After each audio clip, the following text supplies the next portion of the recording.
is Cast Iron ASMR with 3 fat comics. These are 3 of my largest comics. They are quite wide.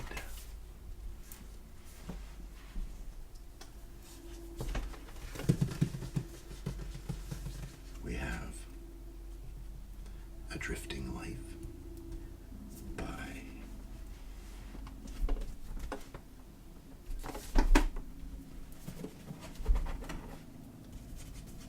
Yoshihiro Tatsumi. A Drifting Life. One of Japan's most visual artists. No. One of Japan's most important artists. That's what the New York Times says. We also have Bone.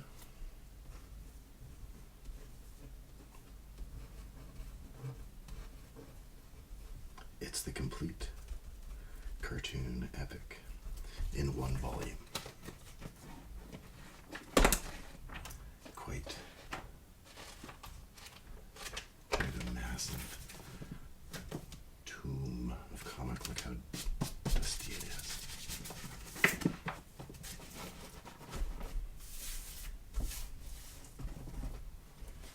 And finally, in hardcover, it is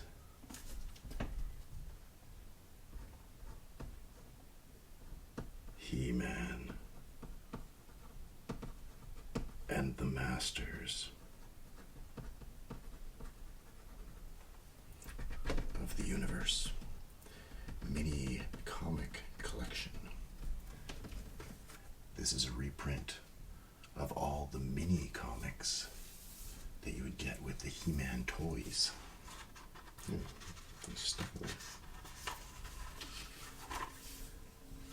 When they first came out, this is even larger than the comic size. I still, to this day, have a couple of these comics because I had He-Man toys. And so, with the actual comics like this big, this big, this big. And the first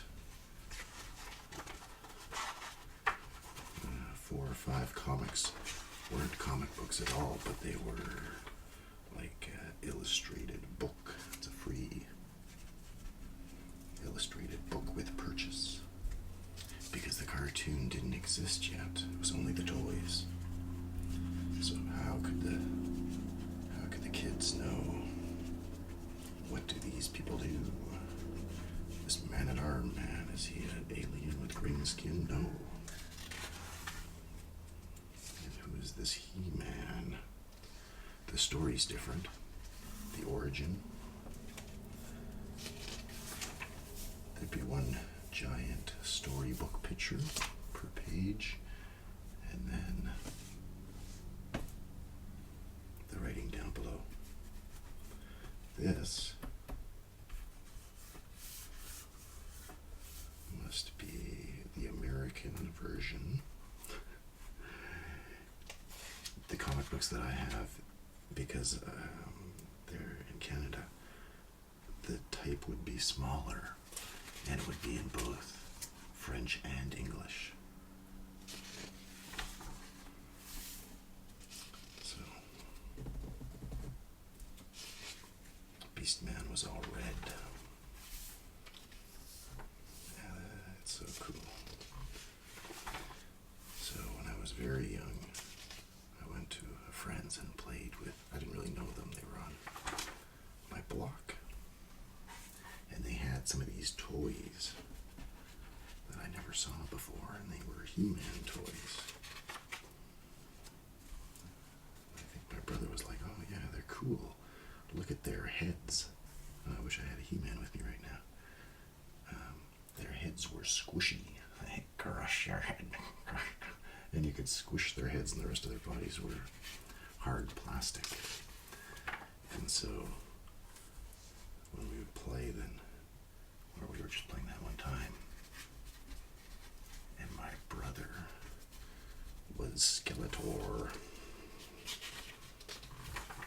evil wizard. Oh, look, that's even different.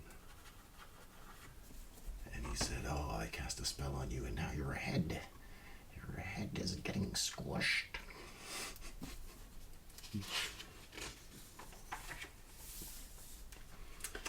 And then maybe like shortly thereafter, Christmas. In the beginning, there was only like maybe 3 or 4 toys. No, there was 3. There was like less than 6. Oh, that's the one. I got that one. King of Castle Grayskull.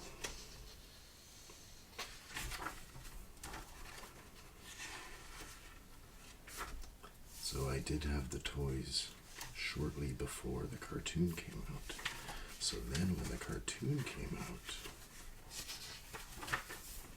then the story changed to make it more kid-friendly. It was made by Filmation Studios.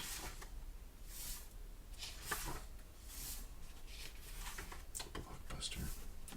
So then, okay, I'm going to look at all these pages before it turns into a comic book. Oh, I have this one. Is this the one that I had this whole time? There's a couple that somehow into my adult life, they followed me around, these comic books. I didn't lose them. In the beginning, I didn't care. Oh, I love this picture. With Beastman. And like Skeletor's ghostly image appears before him. I have work for you. I am coming, master.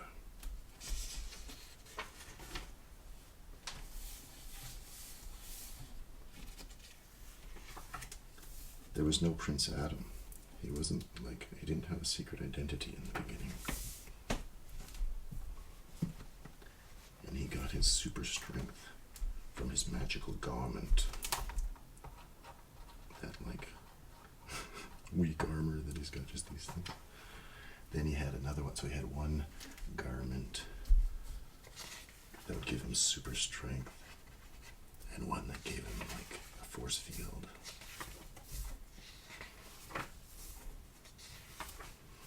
But then, once the cartoon came out, then they started drawing them and following the cartoon version. Even though in the beginning,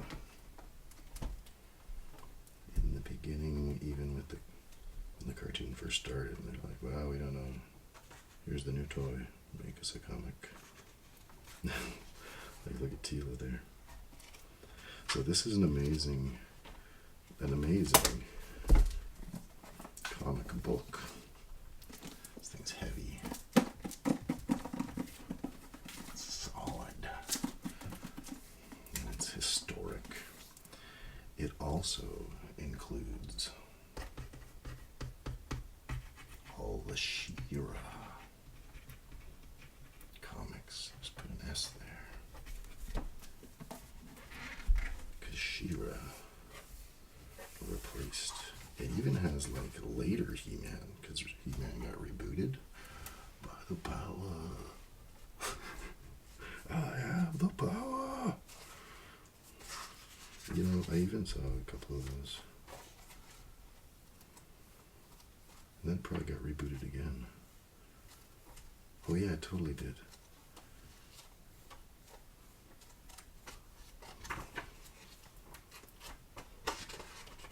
So, oh, I didn't show you the She-Ra ones.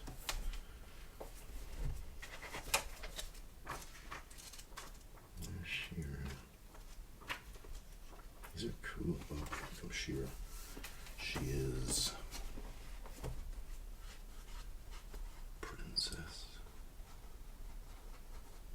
of power.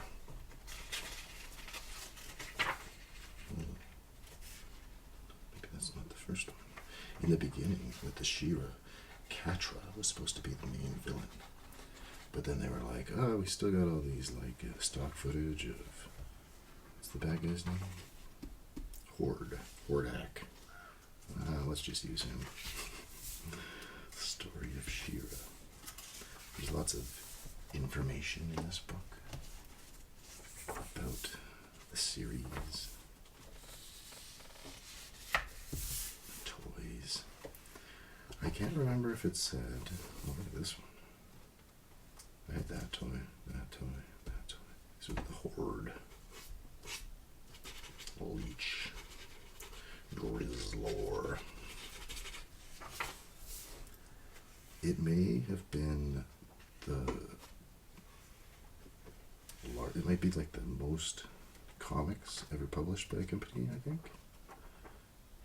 If I'm not mistaken, because imagine a comic with every toy.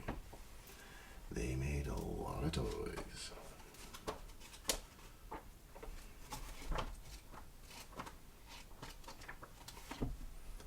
So, I also thought it would be fun. Take a look at them all.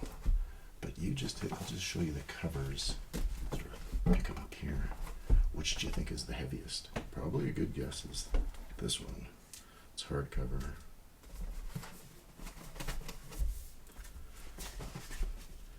Because I do have a scale. I got bone here. So we sort of looked at bone in a classic story. The He-Man. Look at this guy. A Drifting Life.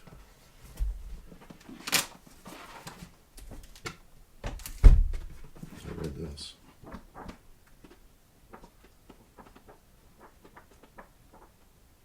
Quite some time ago.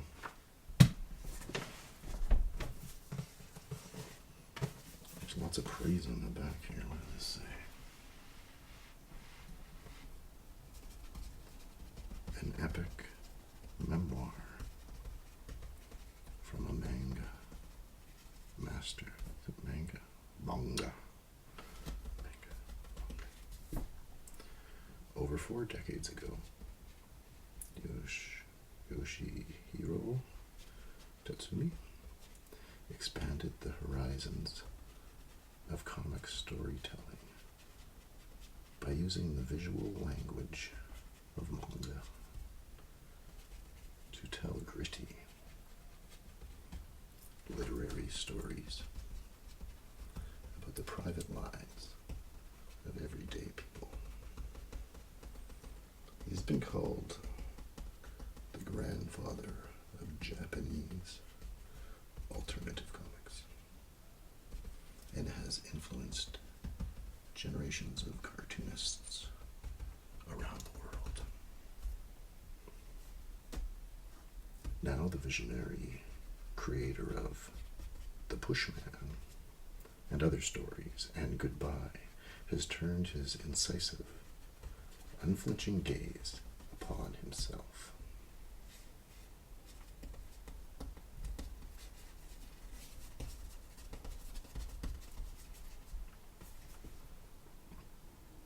Over 10 years in the making,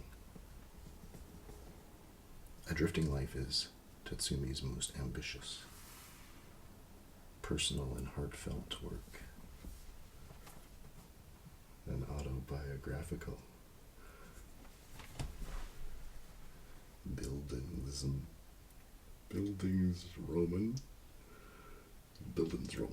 in comics form. Using his lifelong obsession with comics as a framework, Tatsumi weaves a complex story that encompasses family dynamics, Japanese culture and history,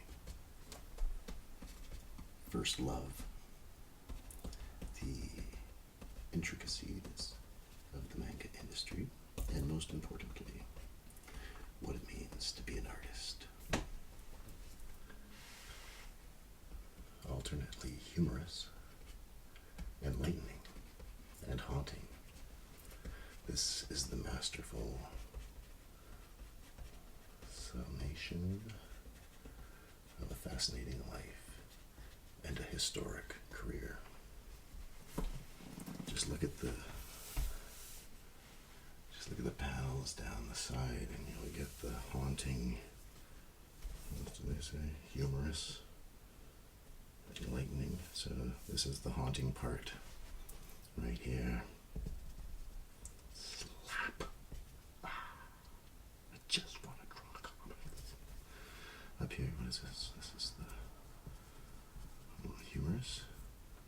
I can't play basketball because I just want to draw comics. Is this where he becomes enlightened? No, I think it's here. I've discovered enlightenment through 6 panels. And here he's got to pick up the newspaper for his father.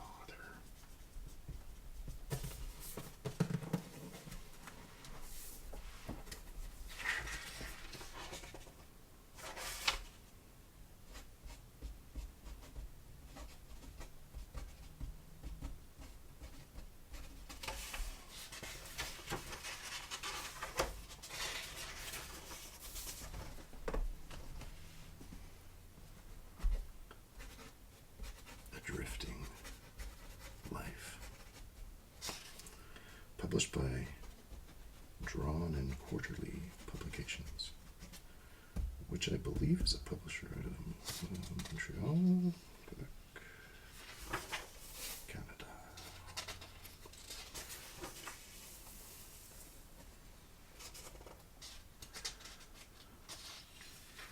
I remember it being I liked it because I learned a lot about the history of Japan.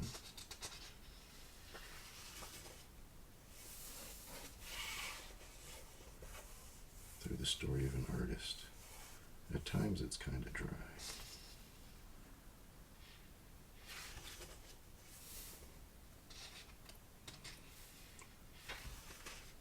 He would draw the comics and then send them to the publishers. And he got his work published when he was quite young. He'd have to take the train. Oh, look at all these.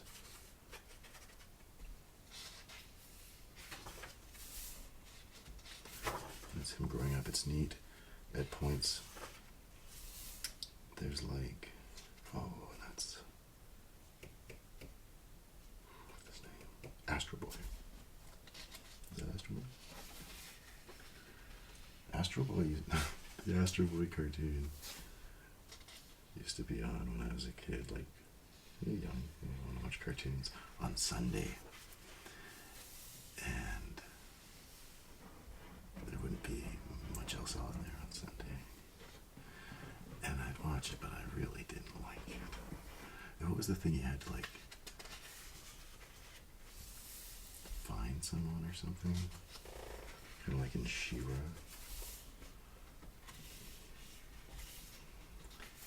Oh, is this it?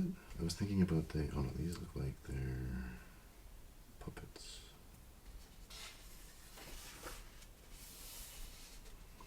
But at some point there's TVs in the street. There's TVs in the street, and then he's watching the TVs or something. And he went and saw the Disney movies were shown in Japan. He saw them. He loved them. And then when he got a job at the places, they'd work all day to draw the comics, and at the end, he'd have to take the train back. But his co-workers were like, "Nah, come out drinking with us." And he's like, "Oh my God, I'm not a drinker." But he had to go out for the sake, and he got very hungover. Yeah, see, parts like this, you get some nice historical context.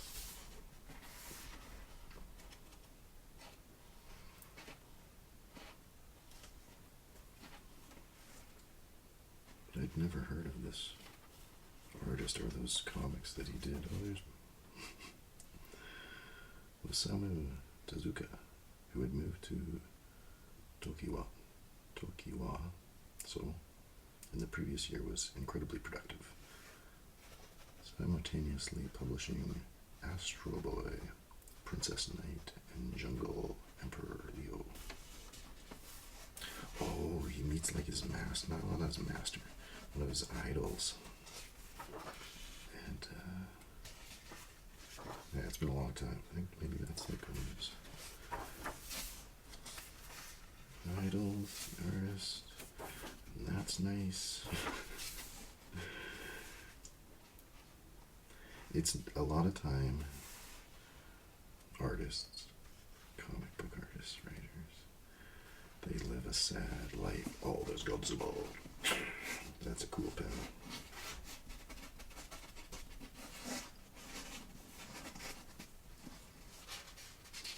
Yeah, so often you don't want to hear about it. They end up dead and broke and other weird stuff. That's not weird, I guess. Dead or broke. But they do something that people enjoy and love, and then they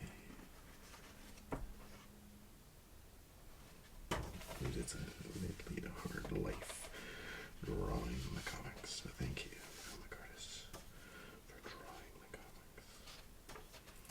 comics. Alright, so he's getting a kiss. Yeah, he's not very good with the ladies. I don't know if that's proper to say, but it looks... Oh no, he's getting it on there. Is that him?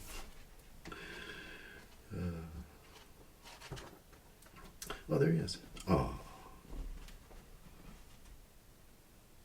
Yoshihiro Tatsumi was born in Osaka, 1935. He lives and works in Tokyo. So which one do you think is going to be the heaviest? Will it be A Drifting Life? Bone. So one more thing about the Bone book. Bone's great. I don't know if everybody knows Bone. It's very Disney-esque. But these pages are much thinner. And brighter, it seems. Amazing. That's a thicker paper stock than this one. And, well, I haven't weighed them yet, but I think it goes without saying that He-Man's going to be the heaviest. And they got nice glossy pages, and colorful. And it isn't included as the bookmark, the ribbon bookmark that's attached. Oh, it's pretty dusty up there too.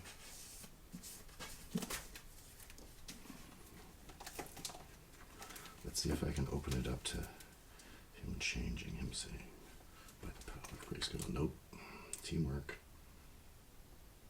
Oh, I heard somebody saying that the artist who did my favorite He-Man illustrated books, the first comics.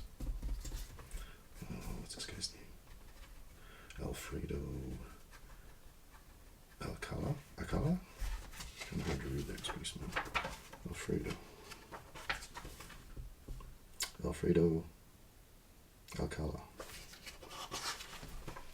That he went on to be a inker.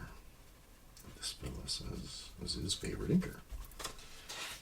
And I remembered that name from the covers of these comics. Look at this art, he's awesome. He-Man was so cool. So when I read the stories in here, they just basically had the toys. Like, okay, let's get some artists. This is the toy. This is power. Make a story.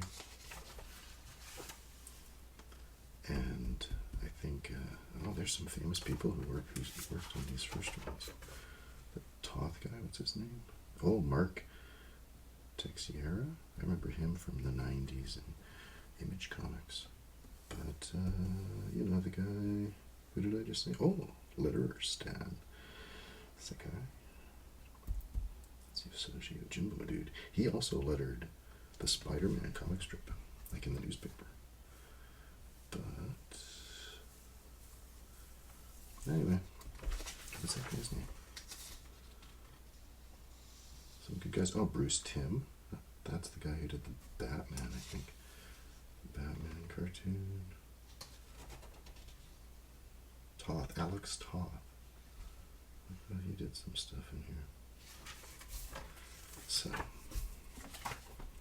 these pages are a little thinner.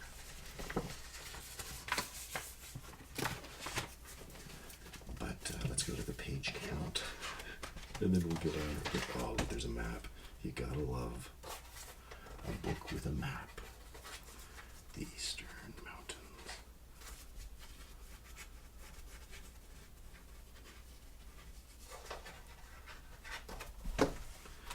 So, let's make some nice sounds. I don't know if you can see this. There's a little bit of damage. Looks like water damage. But really it's snow. It was snow. So when I bought this phone book, it had some shelf wear. This maybe not as ripped, but there was a rip. It was not that schmutz, but it ripped definitely. But then it gained this scratch here,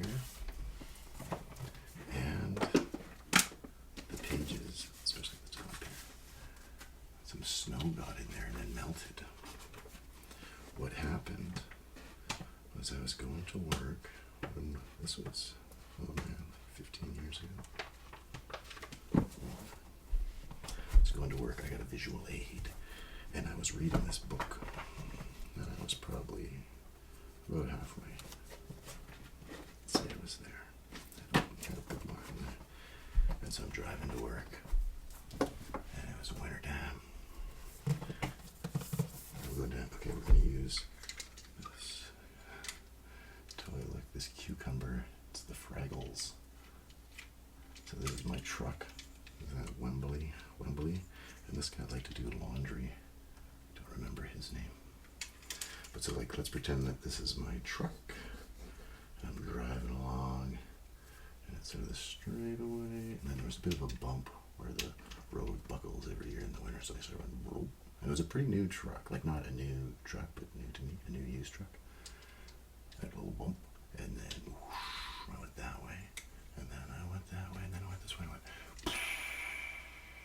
and I hit the snowbank, I jumped up, and I like, oh man, that started turning, and I could see the windshield turning. Then I'm like up in the air, I fall into the snow, and the truck lands right beside me. That. And I like grab my chest. Oh my god. I had to see if I was bleeding. I wasn't. I was okay. It's fine. It was a miracle. I got thrown from the vehicle. It's crushed cucumber. But I thought, oh god, my bone comic, and I crawled over, and the door was even half open. I reached into the back, and I grabbed a bone. I was like, oh, there's some snow in there. And then, then I finished reading it, and I was alive. So that was amazing. The truck was crunched. All right, so for our finale here, let's weigh the comics. So I'm going to put in the order that, okay, everybody guess. Everybody as in me and you. I think that one's going to be this one. You know what, I'm just going to do it like that. I think it's going to be, although, let's see.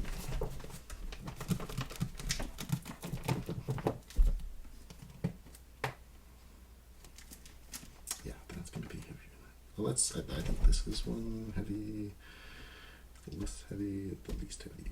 Alright, let's get a scale here. Let's get some exciting measurements. Weights. Okay. So should we do it in grams? Let's go to fluid ounces. Okay, we got ounces and pounds. And then what's going on here?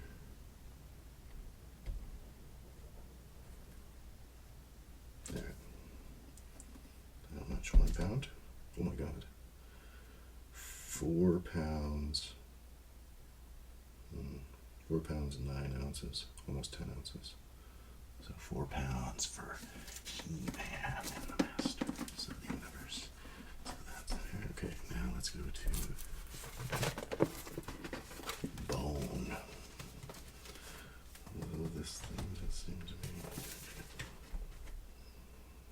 I say? 4.